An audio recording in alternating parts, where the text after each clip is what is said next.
Hello అందరికీ. మా బుడ్డి కోడలికి అన్నప్రాసన చేయడానికి గుడికైతే వచ్చేసాం మేము. అంతటా చాలా హాట్గా వేడిగా ఉన్న గుడిలో అయితే చాలా చల్లగా మంచిగా అనిపించింది, ప్రశాంతమైన వాతావరణం. మేము వచ్చింది అయితే శివాలయంకి.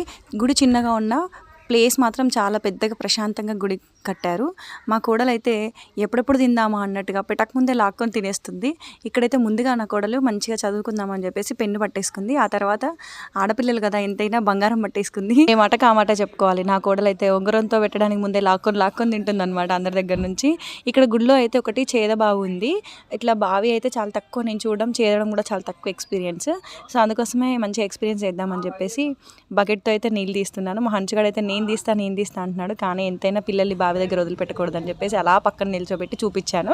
వెనకట మొత్తం బావిలో నుంచి నీళ్లు తీసే పండ్లకు అన్నిటికీ నీళ్లు తోడుకునే వాళ్ళంట. ఆడవాళ్ళకి అది కూడా ఒక మంచి ఎక్సర్సైజ్ వెనకటి వాళ్ళకి. ఇంకొక ప్లస్ పాయింట్ ఏంటంటే బావి నీళ్ళు అస్సలు వేడెక్కవు, ఎప్పటికీ కూడా చల్లగా ఉంటాయట. వీడియో నచ్చితే లైక్ చేయండి, షేర్ చేయండి, సబ్స్క్రైబ్ చేయండి. Bye bye.